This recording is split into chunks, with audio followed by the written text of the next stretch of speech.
Tranche de couple, un podcast de Guillaume et Max. La vie à deux, au fil de l'eau.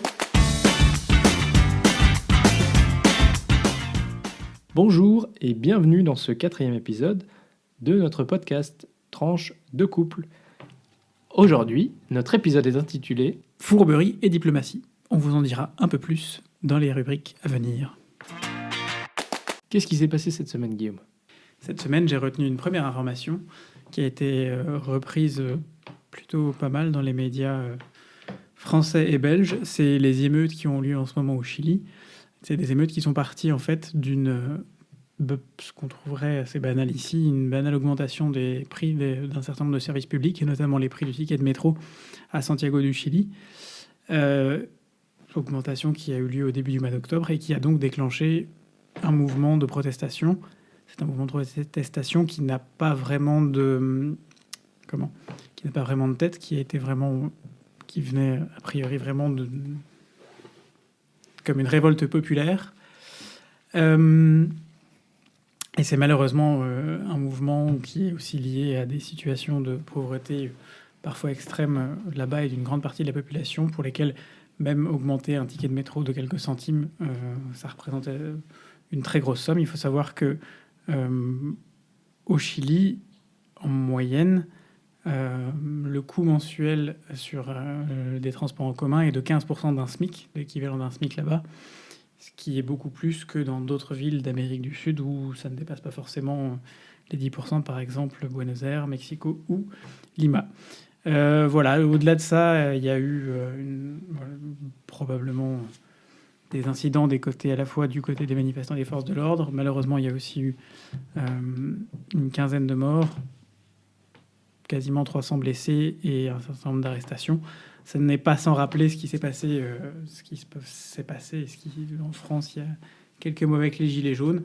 Et je pense qu'on ne doit jamais oublier qu'au-delà du symbole des chiffres, des batailles de chiffres qu'il peut y avoir entre un côté et l'autre, tous ces mouvements, même si parfois ils sont repris par la suite des gens qui n'ont pas forcément les mêmes bonnes intentions que le mouvement initial, qui est moins organisé, sont quand même issus du constat qu'il y a des progrès encore à faire dans notre société pour augmenter l'égalité entre tous. En termes de mauvaises intentions, il y a une autre actualité qui a retenu notre attention cette semaine. C'est la polémique autour du nouveau logo des Jeux Olympiques de 2024. Donc lundi dernier a été dévoilé le nouveau logo olympique, où l'ancien logo de la Tour Eiffel a été remplacé par un logo qui allie une flamme, une Marianne et une médaille d'or. Et en fait, si ce logo était officiellement inspiré de l'art déco, certains ont vite fait le rapprochement avec la flamme du parti Rassemblement National, ce qui d'ailleurs a été repris par Marine Le Pen, puisqu'elle a tweeté le lendemain, je cite, « La flamme en bleu, blanc, rouge et le logo des JO se transforme en logo du RN ». Fin de la citation. Donc voilà, c'est un peu dommage comme... Ouais, c'est d'autant plus dommage que, on pense ce qu'on veut du logo en lui-même, mais c'était la première fois qu'il y avait l'initiative de rassembler sous une seule bannière, un seul logo, les Jeux paralympiques et les Jeux olympiques. Voilà, et peut-être la dernière actu de la semaine, c'est la nomination par Emmanuel Macron de Thierry Breton comme le nouveau candidat français pour le poste de commissaire au marché intérieur. On en a parlé dans les précédents épisodes en se référant à Sylvie Goulard. Thierry Breton a une carrière qui est à la fois politique, mais aussi de chef d'entreprise. Donc, il a un profil assez varié et assez intéressant, sans doute une force pour ce portefeuille. Mais bien entendu, la question reste entière de savoir si ses fonctions dans le privé, puisqu'il était jusqu'alors président du groupe Atos, qui a un certain nombre d'intérêts à la fois dans le domaine de la défense, dans le domaine du numérique, de manière générale. Est-ce que cela ne présente pas des problématiques de conflit d'intérêts? Affaire à suivre. Dans la rubrique Vie de couple cette semaine, on va parler de la diplomatie dans le couple. On va parler de la répartition des tâches qui souvent se fait à l'issue de grosses tractations qui peuvent s'apparenter à une réunion du Conseil de sécurité de l'ONU. Chez nous, ça se fait quand même plutôt naturellement, je dirais. Hein. C'est toi qui l'as mis, mais... En fonction des qualités de chacun? En fonction des qualités de chacun, c'est ça. On sait à la fois où sont nos qualités, où sont aussi nos limites. Il y a des choses que Max fera beaucoup mieux que moi, d'autres choses que je ferai peut-être un peu mieux que Max. Dans tous les cas, je crois qu'on a même si on a un fort caractère et un peu d'ego tous les deux, on sait reconnaître à quel moment l'autre est plus à même de mener une tâche à bien. Moi, je m'occupe assez bien des tâches administratives, des choses un peu rébarbatives. Voilà, je laisse plutôt à Max des questions de voiture, des questions de petits travaux dans la maison. C'est chacun son domaine. Je sais pas ce que tu en penses. Ouais. Mais même, je trouve que à la limite, peut-être qu'on fera un point cuisine une fois dans un prochain podcast. Mais c'est là aussi quelque chose où, en fait, soit on cuisine à deux, ça nous arrive, soit c'est un peu en fonction des envies de chacun, de la disponibilité, pas que du temps, mais aussi, voilà, ce soir-là, est-ce que j'ai envie de cuisiner ou ce soir-là, est-ce que j'ai pas envie de cuisiner. Et je trouve que ça marche plutôt bien. Et c'est vrai que je te laisse volontiers aussi t'occuper d'un certain nombre de choses matérielles autour de la maison. Voilà. À une époque, c'était aussi lié au fait que quand tu sortais du boulot, en général, il n'y avait plus moyen de s'occuper des trucs matériels puisque tout était fermé. C'est moins le cas aujourd'hui, c'est beaucoup moins le cas aujourd'hui, mais à une époque, c'était un peu lié à ça. Et puis non, mais on se débrouille. Enfin, on reparlera de la cuisine, mais on fait quand même 95% de ce qu'on a ici nous-mêmes. Bref, ça fera l'objet d'une future rubrique. Exactement. Donc finalement, dans le couple, la répartition des tâches, c'est une part de diplomatie, parce qu'il faut aussi savoir un petit peu ce que l'autre est prêt à faire ou ce que l'autre n'est pas prêt à faire, parce que même si on a l'habitude que les choses aillent dans un sens, ben voilà, en fonction des jours aussi, il faut savoir s'ajuster. Mais globalement, dans notre couple, ça se passe plutôt bien. On peut dire qu'après 9 ans, pour l'instant, ça roule, ça tourne, et qu'il n'y a pas trop de frustration. Enfin, en tout cas, je crois pas. That's what you think. Merde. 1 heure avant la rupture. Bon alors, cette semaine, dans le cadre de nos échanges sur la vie de couple, je voulais aussi pousser un petit coup de gueule sur les plannings qui parfois sont trop chargés.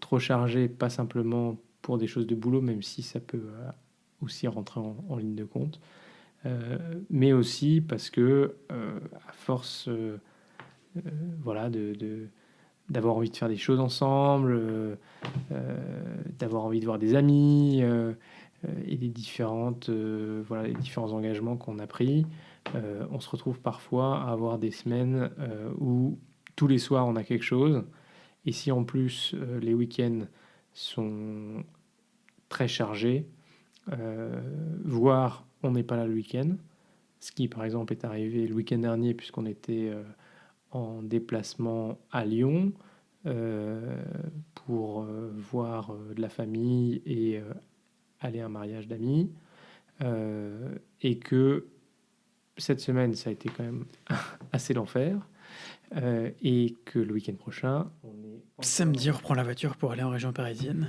jusqu'à dimanche après-midi. Voilà, et là aussi pour voir de la famille et des amis.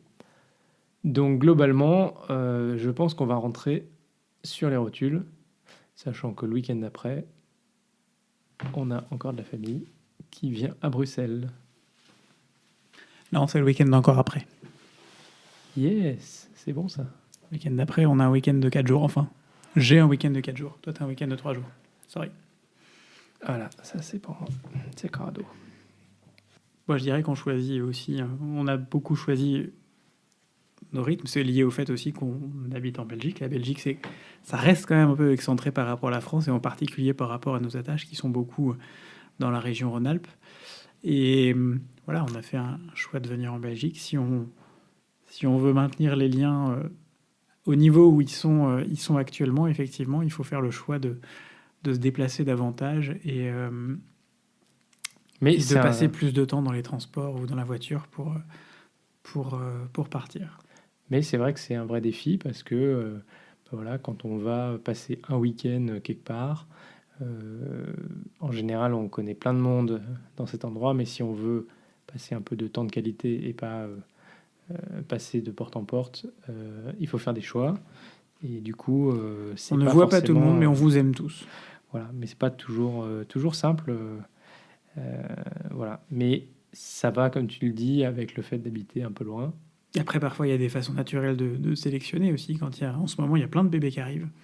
Donc on se dit que ce sera des gens qu'on essaiera de voir aussi en priorité. Comment va la Belgique, Guillaume ? Écoute, la Belgique n'a toujours pas de gouvernement, au dire des médias, surtout en France. En réalité, je nuancerai un peu ce propos, puisque c'est pas tout à fait vrai. La Belgique a en réalité un gouvernement. En fait, le 21 décembre 2018, le gouvernement de l'époque, qui était dirigé par Charles Michel, a démissionné pour éviter d'être mis en minorité à la Chambre, l'une des deux assemblées belges. Et le roi les a chargés à ce moment-là d'expédier les affaires courantes jusqu'à la nomination d'un nouveau gouvernement. Donc ça, l'idée du planning à l'époque, c'était que on était le 21 décembre 2018. Les élections ont eu lieu le 26 mai 2019. C'est donc autour de mai 2019, et la Belgique est de nouveau un gouvernement. Sauf que, pour revenir à ce qu'on disait dans un épisode précédent, en Belgique, tout est art de compromis et tout est surtout art de négociation, diplomatie entre les différentes cultures, les différentes régions, les différentes communautés, en particulier la communauté francophone et la communauté néerlandophone, quasi exclusivement en fait. Et donc le 26 mai, c'était il y a quasiment 6 mois. Et depuis 6 mois, nous n'avons toujours pas de gouvernement. Il y a toujours, par contre, un gouvernement d'affaires courantes qui gère un certain nombre d'affaires les plus urgentes sans prendre de décision, sauf... Là, c'est un gouvernement qui a été obligé de prendre des décisions qui sortent du champ normalement d'application d'un gouvernement d'affaires courantes, mais on comprend pourquoi. Par exemple, la nomination du commissaire européen pour la Belgique, en la personne de Didier Reynders, un vieux briscard de la politique en Belgique, qui a été notamment ministre des Affaires étrangères, ministre de la Défense. Il a fait pas mal il a tiré pas mal de postes gouvernementaux, et qui va donc devenir commissaire européen dans quelques semaines, on espère, puisque la commission Juncker s'arrête au 31 octobre. Tu m'arrêtes si je dis une bêtise? Non, en fait, avec maintenant la date de rentrer en fonction de la nouvelle équipe du nouveau collège de la commission est maintenant prévue au 1er décembre. L'affaire Goulard a fait des... Pas que Goulard, en fait, puisqu'on en avait parlé la dernière fois, les Roumains et les Hongrois, effectivement, doivent encore nommer leur commissaire. Voilà. Donc la Belgique n'a pas de gouvernement, mais elle a quand même un gouvernement qui gère les affaires courantes. Et comme on l'avait déjà dit, c'est déjà arrivé dans le passé et ça marche plutôt bien. Fourberie et diplomatie, ça s'applique aussi à la recherche de prêts immobiliers. Tu veux nous en parler un peu? On vous avait dit la dernière fois qu'on avait trouvé une perle rare. Et depuis, effectivement, donc, on a fait une offre sur cette maison qui a été acceptée. Et donc maintenant, on se trouve dans la période que ceux qui ont fait leur premier achat connaissent bien. C'est celle d'essayer de trouver les meilleures conditions bancaires pour faire un prêt. Et c'est vrai qu'on a plutôt de la chance puisque aujourd'hui, les taux d'intérêt sont quand même extrêmement bas. Mais finalement, essayer de trouver un crédit immobilier, c'est un peu faire du shopping. Parce que quand on croit qu'on a obtenu un super taux, qu'on ne peut pas vraiment aller plus bas, mais en fait, non. Donc, nous, par exemple, on a eu un courtier avec lequel on a travaillé qui nous a vraiment fait une super proposition, mais qui nous a un peu pressé en nous disant qu'il fallait absolument qu'on sécurise le taux qu'il nous proposait, en indiquant que voilà, les taux étaient révisés toutes les semaines, qu'on était en fin d'année, et donc qu'il voyait les taux monter. Donc il était absolument important de signer la demande d'offre afin finalement de sécuriser le taux qui était proposé. On a eu quelques doutes quand même d'aller aussi vite parce que c'est notre premier achat et tout ça, mais on l'a fait. Et a posteriori, pour se rassurer, on a quand même été consulter d'autres banques. Et c'est là où on s'est rendu compte qu'en fait, il y avait quand même moyen de tirer les prix un peu plus bas. Finalement, on en est à un stade où nos parents ont emprunté à des taux qui dépassaient parfois les 10-15%. Aujourd'hui, ils se battaient pour des points de pourcentage de taux. Aujourd'hui, on se bat davantage pour des demi-points, voire des quarts de points, voire des centimes de points de taux. Mais en tout cas, sachez que à la fin, c'est quand même vous qui vous engagez, c'est vous qui payez. Et donc, vous ne vous faites pas avoir. Prenez le temps de regarder sans stress. C'est vrai, peut-être que les taux vont bouger. En même temps, il n'y aura pas non plus une évolution trop importante d'une semaine sur l'autre. Donc, prenez le temps parce que voilà, nous, c'est notre premier crédit, notre premier achat. Et faites jouer la concurrence. Et voilà, on s'est fait un peu, mettre du stress par ça aussi. Donc, c'est important de prendre le temps. Welcome back to the Brexit story. Et oui, c'est toujours pas fini. Et il y a eu pas mal de rebondissements dans les dernières semaines sur le Brexit. On croit toujours qu'on est au bout. Et en fait, non. Effectivement, puisque dans notre dernier épisode, on vous disait qu'on pensait qu'il y avait une certaine fumée blanche avec un potentiel deal en vue. Et de fait, le gouvernement de Boris Johnson et la Commission européenne ont finalisé un deal le jour du sommet européen, donc le 17 octobre. Ce deal a été approuvé par les chefs d'État et de gouvernement de l'Union européenne. Donc, logiquement, on arrivait à un Brexit sur la base de l'accord avec une période transitoire de 2 ans, comme c'était envisagé, ce qui permettait de définir la relation future. Oui, mais en fait, c'est pas toujours aussi simple. Comme on pouvait s'y attendre, le Parlement britannique, à nouveau, a rappelé qu'il existait. Voilà. Donc en fait, vous vous en souvenez, le 19 octobre, c'était l'échéance donnée par le Parlement britannique pour déterminer si il y avait un accord pour le Brexit, et sinon Boris Johnson devait demander à l'Union européenne une extension. Donc c'est ce 19 octobre qu'avait lieu la première discussion sur le deal qui avait été trouvé avec l'Union européenne. Et ce jour-là, le Parlement a décidé de ne pas se prononcer sur le deal, mais plutôt d'obliger en fait Boris Johnson à faire la demande d'extension et à présenter la loi transcrivant le deal dans la loi britannique.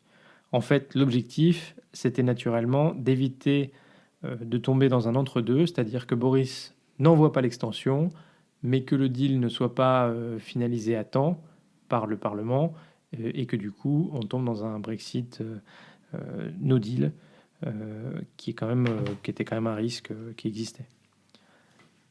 Et il s'est passé quoi, Guillaume ? Et donc le résultat, c'est que notre ami Boris Johnson a envoyé à l'Union européenne 3 lettres.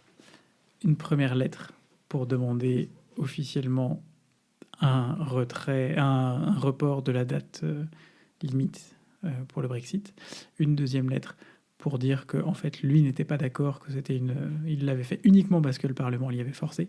Et une troisième lettre qui était, si mes souvenirs sont bons, celle du représentant de l'ambassadeur du Royaume-Uni auprès de l'Union européenne, qui soutenait qu'effectivement le gouvernement britannique actuel n'était pas en faveur d'une prolongation du Brexit, de la date du Brexit. Et d'ailleurs, la lettre demandant le Brexit n'était pas signée. Donc voilà, ça vous témoigne un peu l'état d'esprit. On n'a jamais vu ça à Bruxelles. À l'ère des signatures en PDF, franchement, on oublie pareil. Voilà, donc ça c'est Boris qui demande son extension. Et pendant ce temps-là, donc les discussions au Parlement continuent, puisque les députés, en fait, dans les discussions qui ont lieu cette semaine, se sont plaints qu'ils n'avaient pas assez de temps en réalité pour discuter l'accord. Sachant que les discussions de l'accord, naturellement, pourraient arriver à des modifications de cet accord, alors qu'on sait que ce serait extrêmement compliqué à nouveau de modifier les termes de l'accord. Donc finalement, pour Boris, c'est plutôt une situation win-win. Soit on arrive à un no deal, soit il vient de donner un peu comme ultimatum aux députés, s'il y a une extension de l'Union européenne, alors je convoque les élections le 12 décembre, en fait, ce qui lui permettrait d'avoir une majorité plus importante, ou en tout cas d'avoir une majorité conservateur au Parlement, et donc de sortir de l'Union européenne, soit en validant le deal, soit en sortant directement, puisque le Parlement le voterait. Donc ça renforcerait sa légitimité et son objectif de sortir de l'Union européenne au plus vite. Donc cette semaine, je vais vous parler d'un petit bijou, une bande dessinée. Je me suis mis, il faut dire, à acheter pas mal de livres de bande dessinée ces derniers temps. On a un peu l'impression que tu as pris en compte le fait qu'on allait avoir une belle bibliothèque dans notre nouvelle maison. Ah oui, j'ai toujours rêvé de ce mur bibliothèque. Mais bon, ça, je suis sûr qu'on trouvera l'occasion d'en reparler dans un autre podcast. Donc je voulais vous parler de une bande dessinée qui s'appelle Les Indes Fourbes. Les Indes Fourbes, c'est une bande dessinée qui est donc sortie au mois d'août, qui est scénarisée par Alain Hérol et dessinée par Juanjo Guarnido. C'est une bande dessinée où, quand on regarde les images, on a l'impression de se retrouver quelque part entre une peinture de Velázquez et Cusco, le Disney. C'est des scénarios à la Cusco et des images à la Velázquez qui sont extrêmement touchantes, extrêmement parlantes aussi quand on les voit. On se projette vraiment très très bien dans l'aventure, dans le scénario. Au-delà du fait que ce soit un scénario palpitant qui tourne autour de Dom Pablo de Ségovie au XVIe siècle, en Amérique du Sud, dans les Indes espagnoles, les Indes occidentales. C'est un espèce d'aventurier, un aventurier un peu raté, mais en même temps un malfrat, mais en même temps quelqu'un avec un bon cœur qui devient simultanément très riche, très, très riche, et puis quelques temps après très pauvre, qui va passer du fin fond perdu au fin fond d'une vallée dans les ors d'un palais, qui se retrouve, voilà, je vais pas tout vous raconter, mais en tout cas, je vous suggère, si vous avez envie de passer un bon moment, en fait, en plus, c'est une bande dessinée qui est assez longue, qui peut se lire en plusieurs. Il y a trois chapitres différents. Vous pouvez les lire en plusieurs fois. Plongez-vous là-dedans, laissez-vous bercer et rythmer par cette très, très belle réussite aux éditions Delcourt dans la collection hors collection, qui sera pour vous, j'espère, pour vous un aussi bon moment que ça l'était pour moi. En tout cas, je le recommande très fortement. Merci beaucoup, Guillaume. De rien. Alors, dans la rubrique techno aujourd'hui, je voulais vous parler de la constellation de mini-satellites de SpaceX, l'entreprise conduite par Elon Musk.